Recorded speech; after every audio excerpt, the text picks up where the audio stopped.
పెరడుతో పెంకెట్టుకుని అడుక్కోవడం అంటే తెలుసా మీకు? పెరడుతో పెంకెట్టుకుని అడుక్కోవడం అంటే తెలుసా? తెలియదు సార్. అంటే ఒక పెళ్ళికి డైరెక్ట్గా బొట్టు పెట్టి బాబు నువ్వు వాళ్ళ పెళ్ళికి అతిథిగా రా అంటే ఛాస్ నేనేందుకు పెళ్ళికి రావడం అని చెప్పి వెనక నుంచి వచ్చి బాబు అంత కూర ఉంటే ఇస్తావా అన్నంలోకి అని అడుక్కోవడంతో సమానం అన్నమాట. ఎందుకు చెప్తానంటే ఇవాళ ప్రత్యక్ష రాజకీయాల్లో ఐఎన్డీఏ కూటమి నుంచి కానీ ఎన్డీఏ కూటమి నుంచి కనీస పరిగణలోకి రాని తెలుగుదేశం ఇన్విటేషన్ లేదు కదా రెండు వైపుల నుంచి. No, not even consideration. Humiliated అంటారు దీన్ని. ఈ హ్యూమిలియేషన్లో వీళ్ళు కేవలం జగన్మోహన్ రెడ్డి గారి కుటుంబం మీద అంటే జస్ట్ శవాల మీద పేలాలు ఏరుకున్నట్టు ఏరుకుని బతుకుతున్నారు వీళ్ళు. ఆ బోగుని ఛానల్ పెట్టుకుని ఆ పౌడర్ డబ్బా కొడతారు. మీరు గమనించండి కావాలంటే ఇక్కడ ఉన్న పరిణామాల్లో మనం చంద్రబాబు నాయుడు గారిని రాజకీయ చాణక్యుడు అపరమేధం అని మాట్లాడుతున్నాం కదా. మీరు ఒక్కసారి నిశ్చితంగా గమనిస్తే షర్మిల గారి స్ట్రాటజీ కర్ణాటకలో కాంగ్రెస్ గవర్నమెంట్ వస్తుందని 2 years before much head of it. నా విశ్లేషణ చూడండి కావాలంటే ఎస్ఎం కృష్ణ గారి అమ్మాయి ఫామ్ హౌస్లో they have a beautiful meeting. అప్పుడు డీకే శివకుమార్ గారు ఆంధ్రప్రదేశ్ నుంచి అతిరేత మహారథులు అందరూ వెళ్ళారు కాంగ్రెస్ నాయకులు షర్మిల గారి సమక్షంలో. ఆంధ్రప్రదేశ్ కాంగ్రెస్ నాయకులు కూడా నేను పేరు కూడా చెప్పగలను. మొహమ్మటం లేదు రుద్రరాజు గారు కానీ కేవీపీ కానీ ఇలాంటి వాళ్ళు అందరి సమక్షంలో వాళ్ళ చాణక్యతనం ముందు వీళ్ళు ఎవరండి వీళ్ళు ఏం చేస్తున్నారు ఈ తపేల రాజకీయాలు ఇప్పుడే. ఇక్కడ మీకు ఒకటి గుర్తుంచుకోండి, జగన్మోహన్ రెడ్డి గారు ఒక ప్రభుత్వ స్థాపన ఏ విధంగా మారుతోంది మారబోతుంది అన్న దగ్గర ఫస్ట్ మూవ్ డీకే శివకుమార్ గారు సక్సెస్ మాడ్యూల్లో కాంగ్రెస్ గవర్నమెంట్ స్థాపన. Second move if you really look in to it, Sharmila గారు వైఎస్ఆర్ టీపీ పార్టీ పెట్టి కూడా ఎలక్షన్ ముందు ఆవిడ నిజంగా చెప్పాలంటే మీరు మన ఇద్దరు తెలంగాణ వాళ్ళమే ఈ ఎలక్షన్లు మన ఇద్దరం విశ్లేషిస్తూనే ఉన్నాం. కాంగ్రెస్ పార్టీలో 20-30 స్థానాల్లో ఎంత మెజారిటీతో సార్ గెలిచింది చెప్పండి. అలాంటి దగ్గర ఈవిడ రాజశేఖర రెడ్డి గారి వైభవంతోనూ ఒకసారి ట్రయల్ అండ్ ఎర్రర్ బేసిస్లో కనుక ముఖ్యంగా ఖమ్మం పరిసర ప్రాంతాల్లో ఎంత కాదన్నా పొంగిరెడ్డి గారు కానీ కోమటిరెడ్డి గారు కానీ ఈ రెడ్డి ద్వయాలు జగన్మోహన్ రెడ్డి గారు అండ్ రాజశేఖర రెడ్డి గారికి ఎంత కాదన్నా అనన్యులు. వీళ్ళకి ఆ వైఎస్ఆర్టీపీ షర్మిలమ్మ గారు ఇచ్చిన కన్సిడరేషన్తో ఇవాళ కాంగ్రెస్ ప్రభుత్వ స్థాపన. సో ఈ ప్రాస్పెక్టివ్లో ఆయన నిన్న మీరు జీరో ఇంటర్వ్యూ చేశారు, అద్భుతమైన విశ్లేషణ అది తెలుగుదేశం జీరో అన్న దాంట్లో.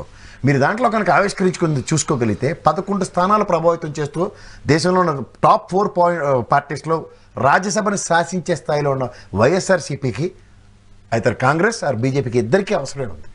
ఆయన ఇద్దరు పార్టీకి సమాన ధోరణి పాటిస్తూ ఆయన రాజకీయ చతురత ప్రదర్శిస్తున్న దగ్గర వీళ్ళు అవకాశవాద రాజకీయాలు తెరలేపుకుంటూ ఇవాళ చంద్రబాబు నాయుడు గారు డీకే శివకుమార్ గారు చేస్తున్న ఒక విన్యాసాన్ని అభివర్ణిస్తే ఇది ఖచ్చితంగా పెరగడం పెంకట్టుకున్నాడు. ఆ విజువల్ అట్లా పక్కకి తీసుకెళ్లి ఆయన డీకే శివకుమార్ గారే ఇనిషియేట్ తీసుకెళ్లి మాట్లాడుతున్నారు. ఏం మాట్లాడుంటారు? ఏమైనా మాట్లాడి ఉంటారు. వాళ్ళు పెద్దవాళ్ళు ఒప్పుకోవట్లే కానీ నీ పరిస్థితి ఇలా అయిపోద్దని నేను కల్లో కూడా ఊహించుండను. నీ స్థాయికి ఆఖరికి ఏంది ఎడితి పడితే శరీరాల కుటుంబాల మీద పడి ఎడుతున్నావు. ఇప్పటికైనా మార్చుకొని పక్క తీసుకెళ్ళి దుర్మార్గంగా మాట్లాడుతున్నారు. మరి లేకపోతే ఇప్పుడు మీకు ఒకటి గుర్తుంచుకోండి, డీకే శివకుమార్ గారు ఇక్కడ మీకు డీకే శివకుమార్ గారు ఇక్కడ పవన్ కళ్యాణ్ ఉన్నాడు.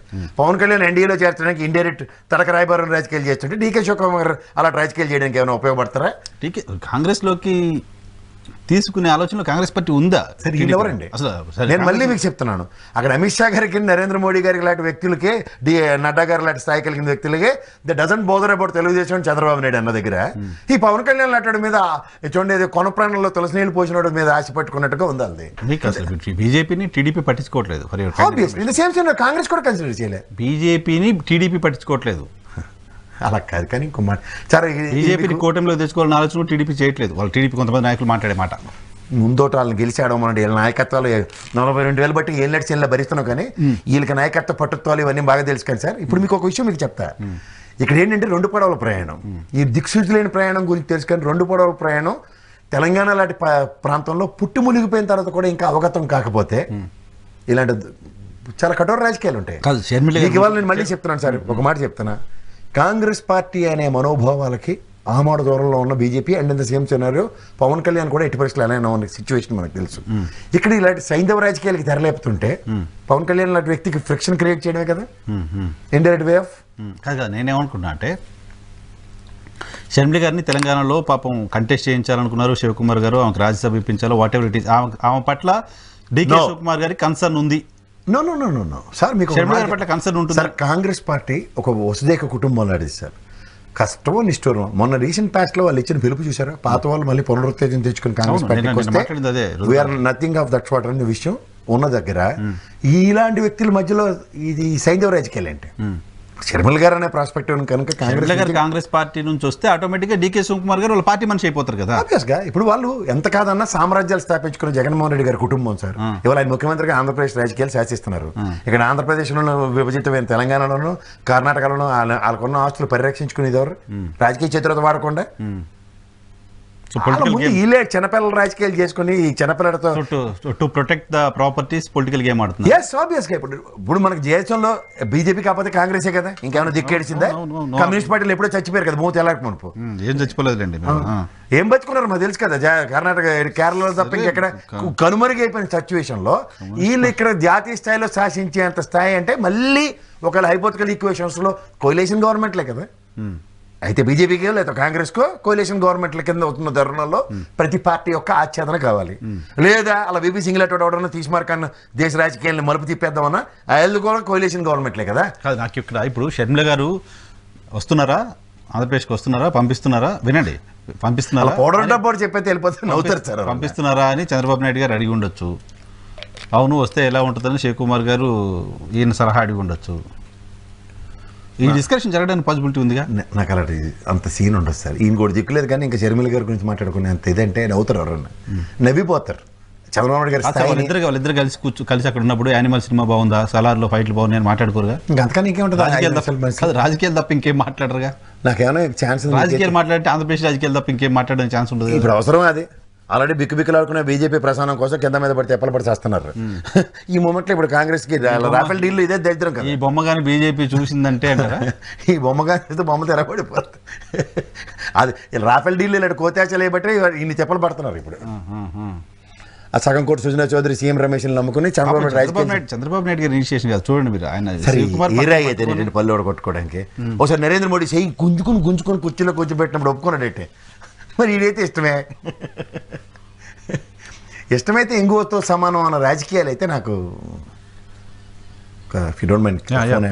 ప్లీజ్. హలో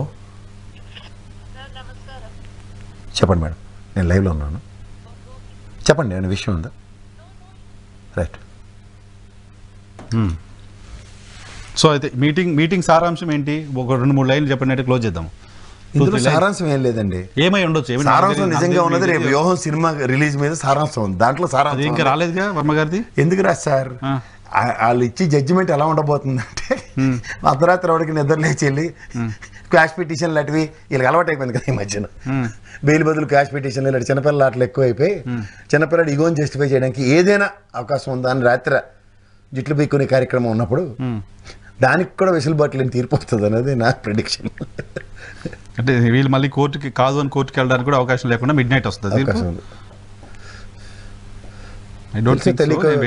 స్టార్టింగ్ మిలటోలో చిన్న చిన్న క్లూలు ఇస్తుంటారు నాకు. ఏమని?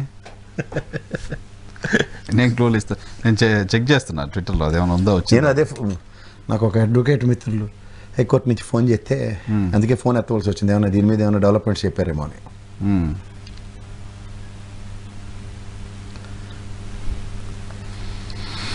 సో అది కథ. అయితే ఈ వీడియో ఇప్పుడు మోస్ట్ ట్రెండింగ్ వీడియో అయిపోయింది. చంద్రబాబు నాయుడు గారు డీకే శివకుమార్ కలిసిన వీడియో. సో దాన్ని కన్సిడరేషన్ ఇవ్వాల్సిన అవసరం లేదు, పట్టించుకోవాల్సిన అవసరం లేదు అనేది